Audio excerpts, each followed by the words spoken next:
Walmart filed suit against Tesla for installs that took place under Solar City, which is now a fully owned Tesla property. This goes back to 2012. At the time, Walmart had a pretty aggressive program. Solar City supplied 200, and depending on which story you read, either 48 or 44 Walmarts with big solar arrays on the roof of Walmart and Sam's Club stores. Starting in about a year after the first install and going up as recently as last year, some of these installs had serious problems and literally burst into flames. 7 of them, as a matter of fact, burst into flames, setting the Walmart on fire and causing either major or minor damage. But obviously, no retailer wants to have a fire on their roof and lose electricity. Yeah, and they even said it burned through the roof and caused millions of dollars in in inventory damage. Here, I'm pulling up a picture here. I'll share this of one of the installations Oh here. no, the burned one. Oh yeah, Yeah. So I You know heard going that one of the fires was an installation that had been powered down. Yes. yeah, it had been de-energized. Allegedly. Yeah. So the sad part about this is Walmart did inspections of so what this lawsuit has been brewing for a couple of years now. This isn't something that just popped up on the grid. Hey, we're going to go after Tesla. Walmart and Tesla have been going back and forth about this for years. Okay. Before the Solar City acquisition, I'd like to point out the $2.6 billion acquisition. Tesla knew about this problem with Walmart. The same company they sold 45 semis to, allegedly. Mm. Yeah, you might not want to piss them off. But Were those the reservations or the paid in full? well, I don't reservations. But either way, the reservation was what, 5,000 at a minimum, right? Yeah. It was more than that, wasn't it? Oh yeah, because they were founder series. I don't know. It was roughly 5,000 a pop. Okay. I will absolutely take Mr. Coughlin's word for it. So suffice to say, a few years ago, they started, Walmart and Tesla started negotiating about this. They were inspecting these systems, and the inspections, you read the lawsuit, the inspections were horrifying. This isn't just Walmart's point of view. This is what the Tesla inspectors found. The installs seem to be, I don't want to say uniformly, but there was quite a number of them that had significant problems. Very, very bad problems, which is to say that Walmart probably got lucky with 7 fires. So I just found this paragraph, and so to quote Ars Technica, Walmart's investigation revealed that Tesla had engaged in widespread systemic negligence and failed to abide by prudent industry standards in installing, operating, and maintaining its solar systems. Damn.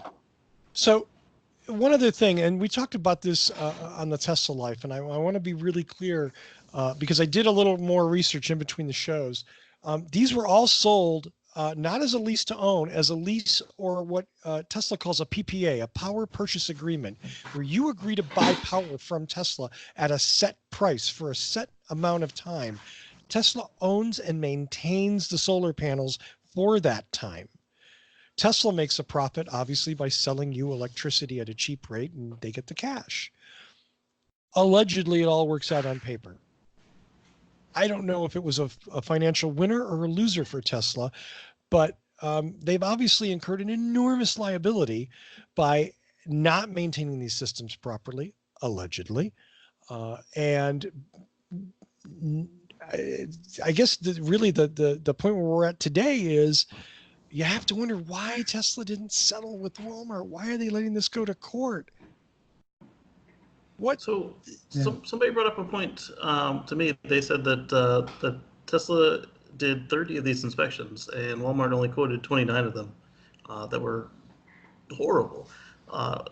Would that last one have made a difference at all? And what was in it? Why they didn't choose to include it in their suit? because they're obviously only going to show stuff that shows their side of the story. So I'm curious what Tesla has to say about it, but from now it doesn't look like they can do anything to make this any softer of a blow. I mean, this is a potentially huge blow. And here's allegedly. Do you want to see that picture again? Excuse me. We don't know that the Walmart maintenance guy didn't do that. Here's the only reason I bring this up. And all of you out there that are Tesla fans are going, God, there's Russell bashing Tesla. That's not what this is about. What my concern with Tesla's sketchy practices, dodgy, questionable, however you want to picture it. My main issue with that has always been the impact it has on the greater industry and about how that product, whether it's electric cars or solar power, that I don't want them to shit the bed for solar power so that everybody goes, I don't want any of those panels on my roof. They explode on top of the Walmart. Right. That hurts everyone. That hurts all of us. That sets everything back. And that's what irritates me. That's why I can't understand why Tesla wouldn't have settled, found some way to work this out with Walmart, because clearly Walmart doesn't want to sue them. They just want to be made whole, as the saying goes. Right. And keep it out of the news, Well, apparently they don't care. I mean, not anymore. That's They've waited long enough. Yeah. Also, to the conspiracy theory I spoke to on the Tesla Live, obviously Walmart's not going to risk their property and their customers by setting fire to their stores on purpose. So, tongue in cheek, all of that. That's pretty lame. Yeah, I don't think they're going to arson just to get a few dollars saved. Yeah. Yeah, this isn't mom and pop's hardware store in the corner of Main and 3rd. Right, and this is chump change to them. I mean, it's noticeable chump change, but it's chump change. So they just want for Tesla? For Walmart. So they just want to be made whole.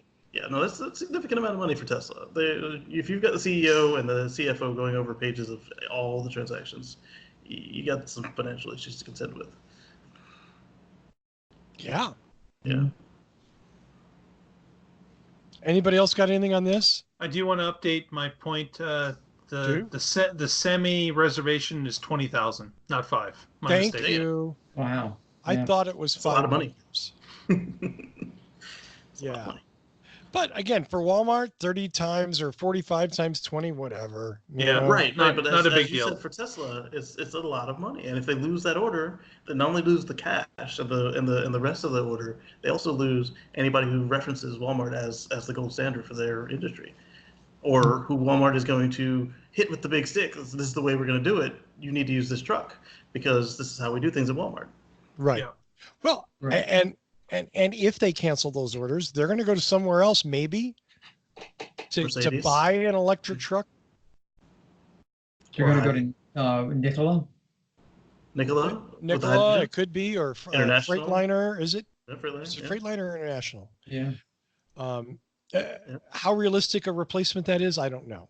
Yeah, but we know that Walmart has that potential, like Casey said, to push changes on their suppliers and push changes on other people. And again, I mean, I just mentioned in a Continental article that when competitors see one big player making a transitional shift, they want to follow along because Target doesn't want to give Walmart the ability to say that they're the only ones using electric trucks and whatever.